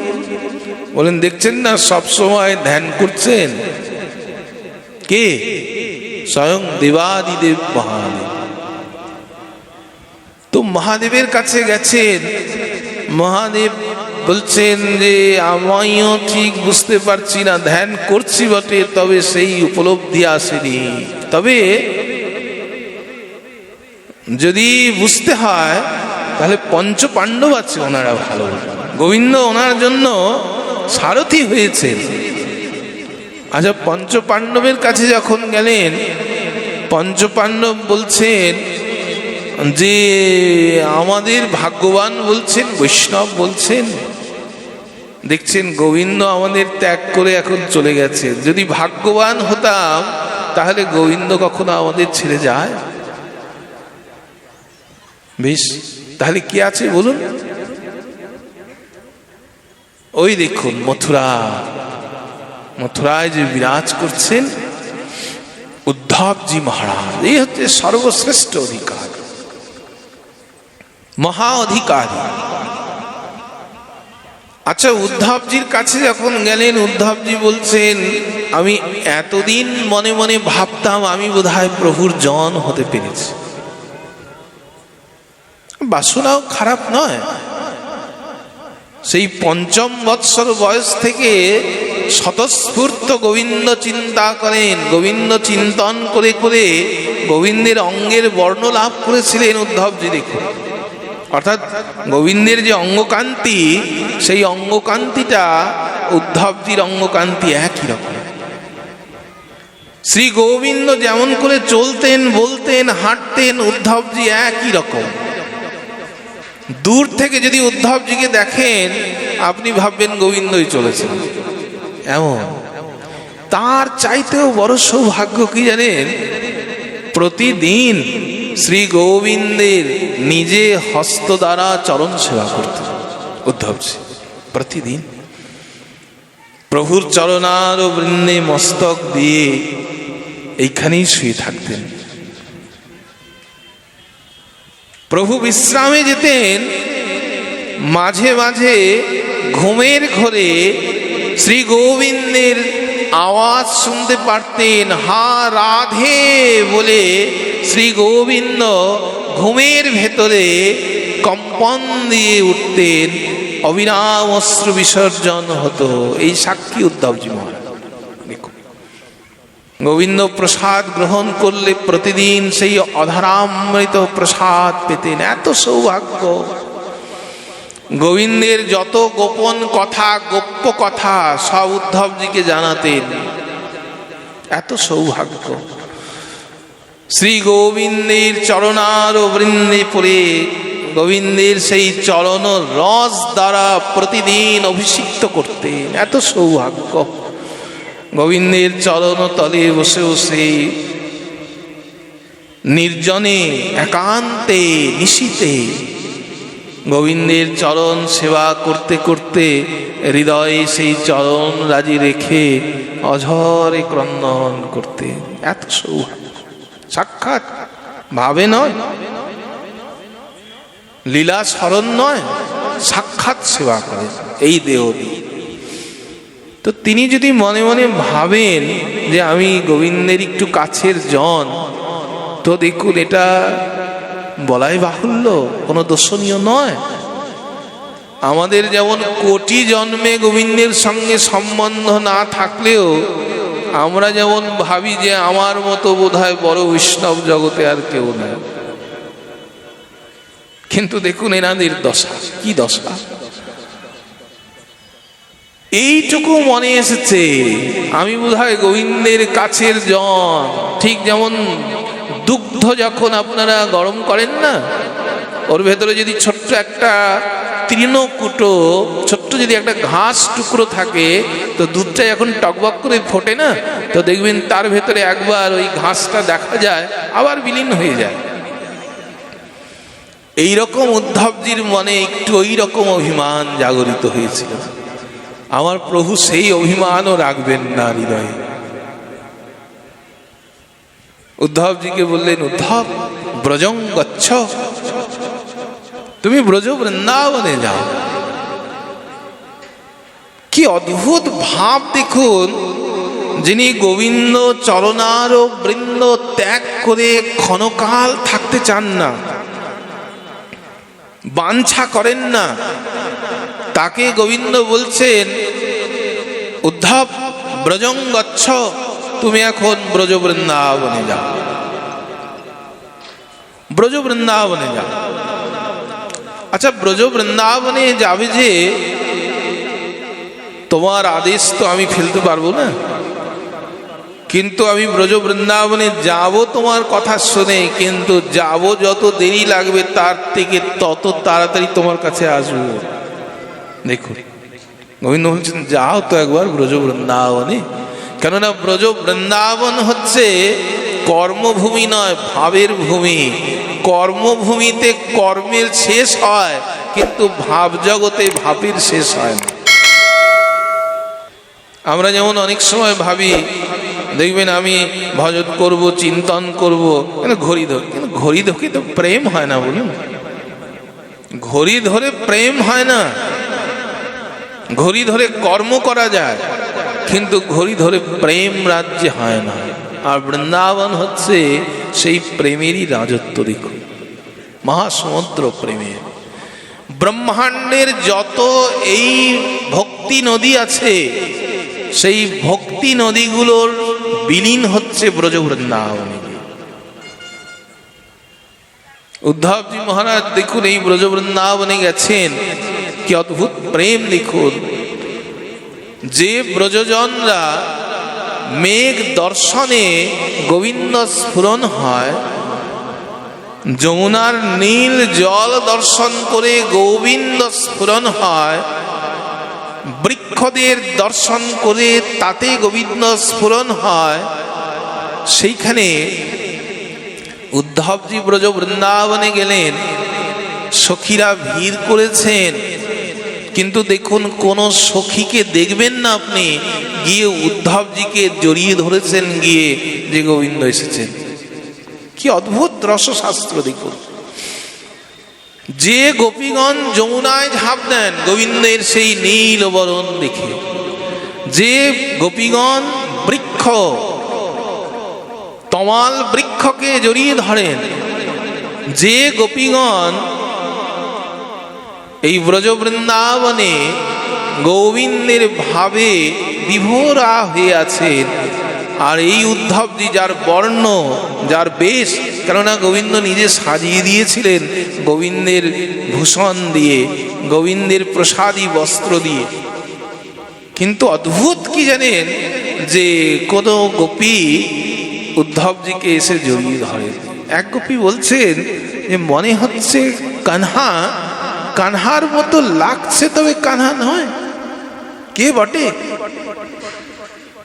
কোন গোপী বলছে, দেখ দেখ, আমার শ্যাম সুন্দরের এই অঙ্গকান্তি তার ভেতরে আছে।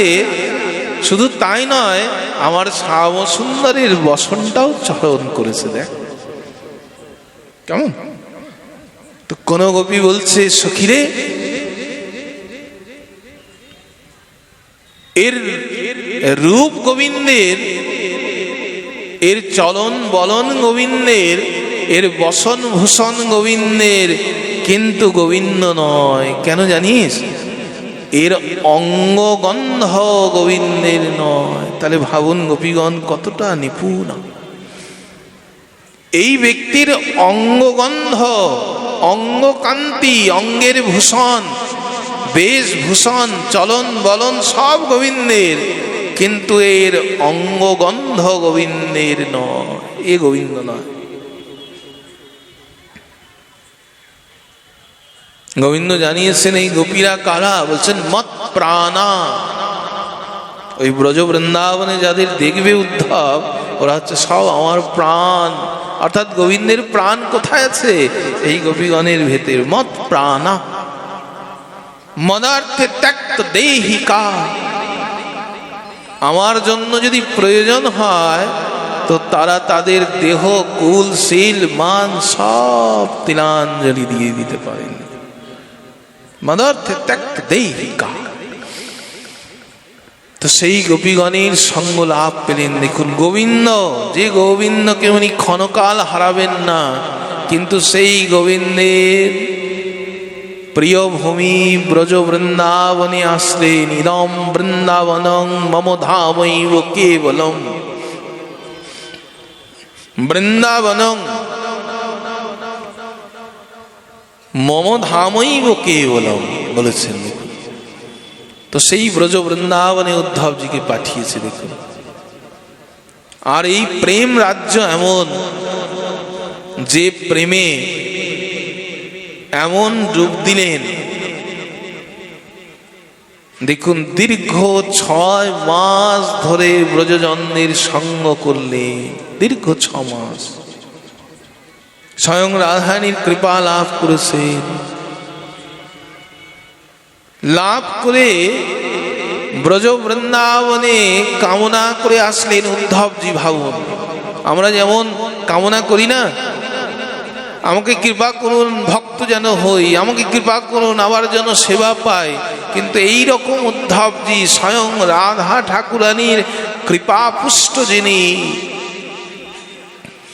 ব্রজ বৃন্দাবনে কামনা করে আসলেন, হে গোপীগণ,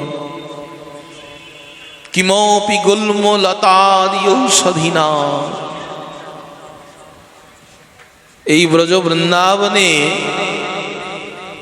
যদি তোমাদের দয়া হয়, আমার একটা গুল্ম লতা ঔষধি নাম, একটা লতা গুল্ম করে জন্মগ্রহণ করিও আমায়। কেন, কি হবে না, তোমরা যখন চলবে এই ব্রজ বৃন্দাবনে,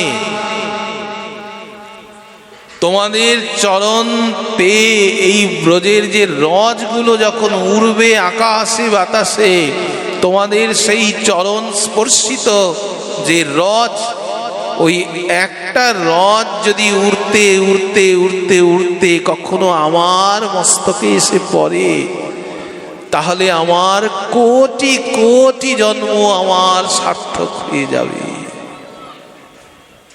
এইখানে এসে ভক্তির পরাকাষ্ঠাকে বিশ্রাম দিয়েছেন। দেখুন, অর্থাৎ আমাদের যে গতি, সেই গতিটা কি না, এই রজের গতি, আমাদের সেই রজের আকাঙ্ক্ষা কেউ স্বীকার করেননি। দেখো, সর্বত্র সেই রজের আকাঙ্ক্ষা, রজ প্রাপ্তি। এই জন্য বলেছেন ভক্তি কোথায়, ভক্তি একমাত্র মহত পাদ রজ অভিষেকম ন বৃণীত যাবৎ। যতক্ষণ না মহতের পদরজ দ্বারা অভিষিক্ত হচ্ছে, ততক্ষণ এই ভক্তি দেবীর কৃপা আমাদের হবে না। তাই প্রধানন্দ সরস্বতী পাদ দেখুন বলছেন, এই প্রেম, এই মহাপ্রভুর নাম সংকীর্তন এবং এই মহাপ্রভুর সংসারে যদি আপনারা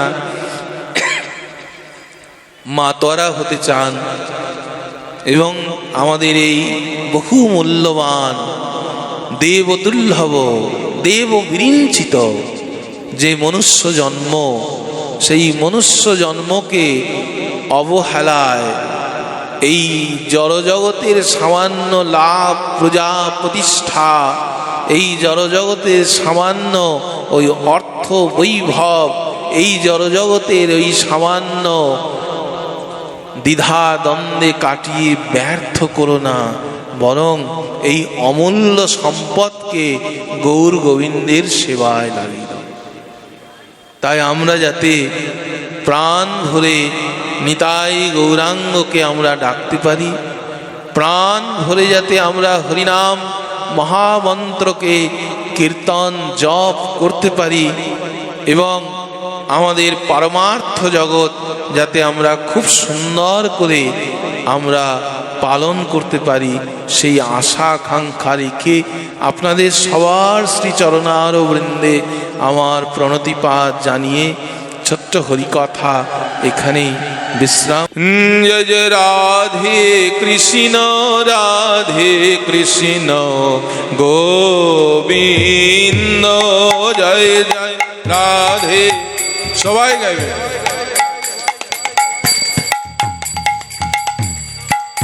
ও রাধে গোবিন্দ, রাধে গোবিন্দ, রাধে গোবিন্দ, রাধে গোবিন্দ, জয় রাধে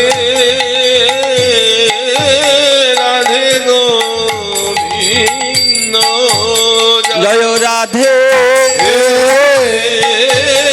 রাধে গোবিন্দ। এইবার দয়া কর রাধে, এইবার দয়া করো রাধে, দয়া করো রাধে, এইবার দয়া করো রাধে, এইবার দয়া করো রাধে, এইবার দয়া করো রাধে, এইবার দয়া করো রাধে, এইবার দয়া করো রাধে। অপার করুণাময়ী, অপার করুণাময়ী, বৃন্দাবন বিলাসিনী, বৃন্দাবন বিলাসিনী, মহাভাবের স্বরূপিণী, মহাভাবের স্বরূপিণী, সোহাগ সোহাগিনী, শ্যাম সোহাগের সোহাগিনী, গর্বের গর্বিনী, শ্যাম গর্বের গর্বিনী, এইবার দয়া করো রাধে, এইবার দয়া করো রাধে, এইবার দয়া করো রাধে, এইবার দয়া করো রাধে, রাধে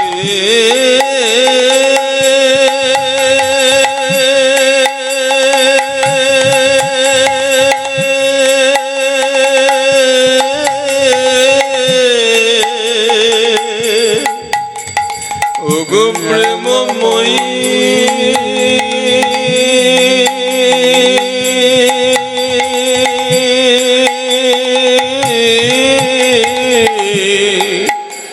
ওগো অপার করুণাময়ী,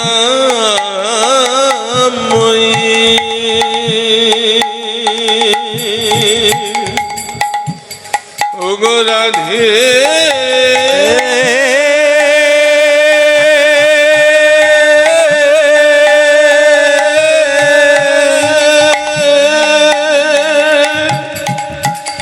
ওগো রাধে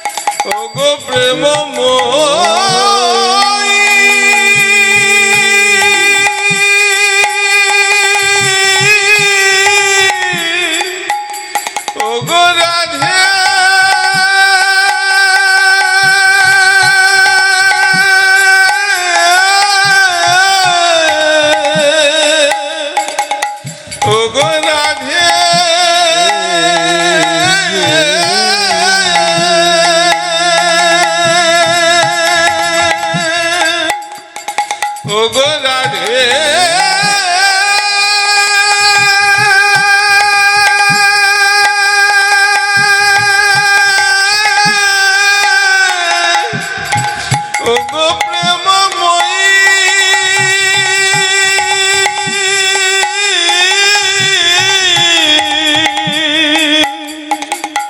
ওগো পর করুণাময়ী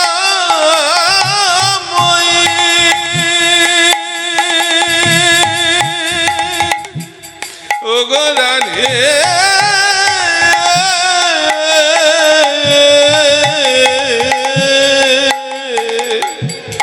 ওগো রাধে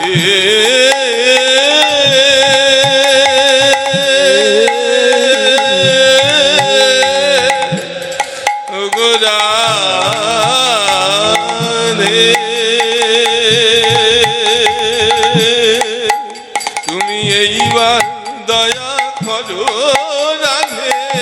এইবার দয়া করো রাধে এইবার দয়া করো রাধে এইবার দয়া করো রাধে করুণাময়ী এইবার দয়া করো রাধে অপার করুণাময়ী এইবার দয়া করো রাধে অপার করুণাময়ী এইবার বার দয়া করো রাধে অপার করুণাময়ী এইবার দয়া করো রাধে অপার করুণাময়ী এইবার দয়া করো রাধে অপার করুণাময়ী এইবার দয়া করো রাধে জয় জয় শ্যাম সুন্দর মদন মোহন বৃন্দাবন চন্দ্র জয় জয় শ্যাম সুন্দর মদন মোহন বৃন্দাবন চন্দ্র জয় জয় রাধা রমন রসবিহারী শ্রী গোকুলানন্দ জয় জয় রাধা রমন রস বিহারী শ্রী গোকুলানন্দ জয় জয় রাধা রমন রাধা রমন জয় জয় রাধা রমন রাধা রমন রাধা রমন রাধা রমন রাধা রমন রাধা রমন গোপাল ভট্টের প্রাণ ধন রাধা রমন রাধা রমন গোপাল ভট্টের প্রাণ ধন রাধা রমন রাধা রমন রাধা রমন রাধা রমন রাধা রমন রাধা রমন রাধা রমন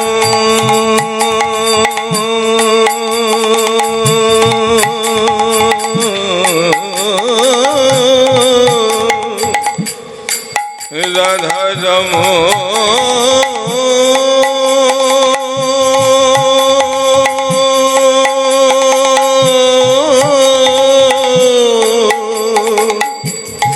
রাধা রমন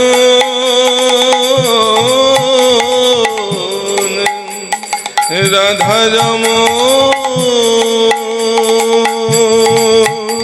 তুমি একবার এসে দাঁড়াও দেখি একবার এসে দাঁড়াও দেখি একবার এসে দাঁড়াও দেখি একবার এসে দাঁড়াও দেখি হৃদয় খানি আর করে একবার এসে দাঁড়াও দেখি আমার হৃদয় খানি আলো করে একবার এসে দাঁড়াও দেখি আশায় আশায় বসে আছি আমি আশায় আশায় বসে আছি তোমার চজন আমি পাবো বলে আশায় আশায় বসে আছি আমার চরণ আমি পাবো বলে আশায় আশায় বসে আছি তোমার হৃদয় আসন পেতে রেখেছি হৃদয় আসন পেতে রেখেছি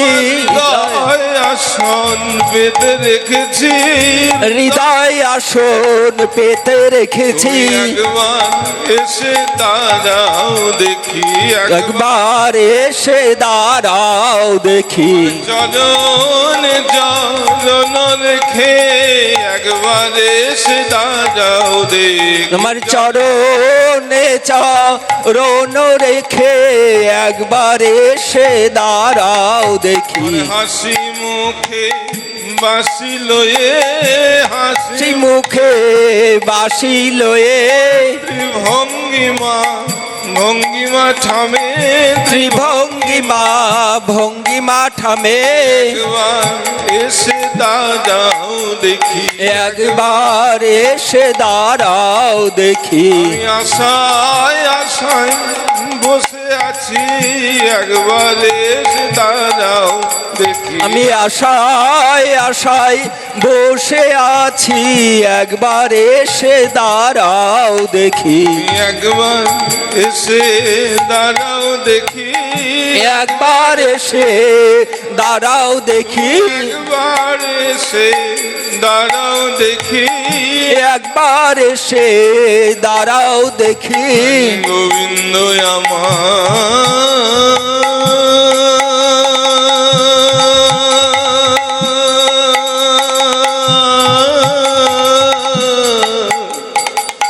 প্রাণী গোবিন্দ আমার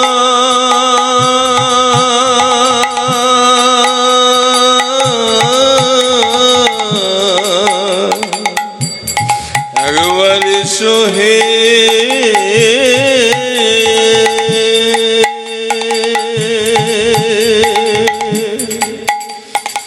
একবার এসো হে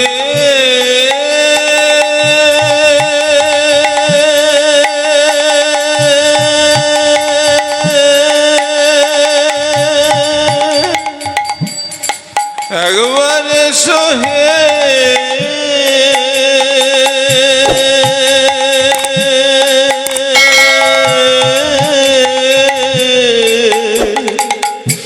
এই দিন হেনে কাঙালির ঘরে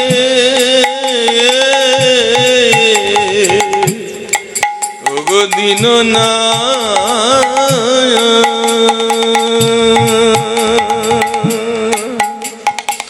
ওগো প্রাণ না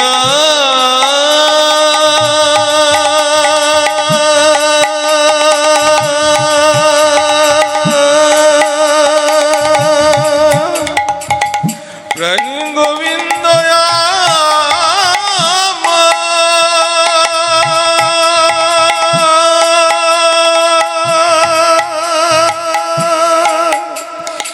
একবার এসো হে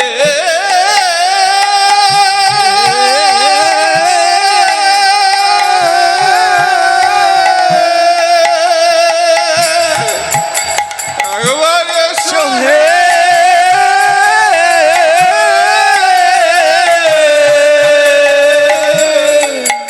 ওগো প্রাণ না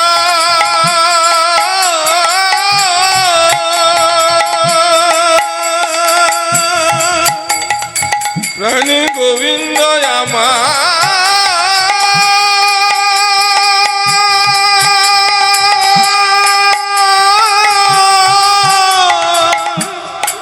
প্রাণী গোবিন্দ আমার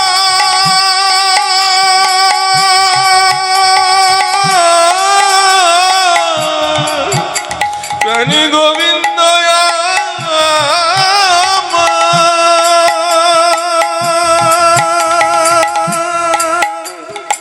একবার এসো হে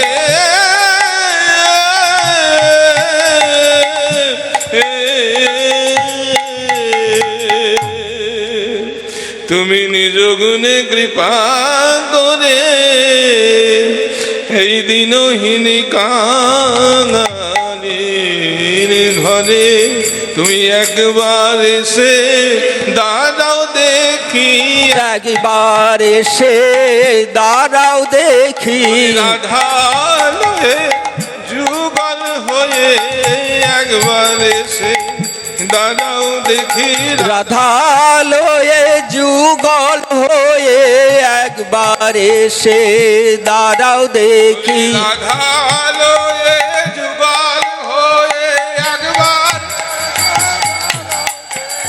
রাধা লয়ে যুগল হয়ে একবার এসে দাঁড়াও দেখি। রাধা লয়ে যুগল হয়ে একবার এসে দাঁড়াও দেখি।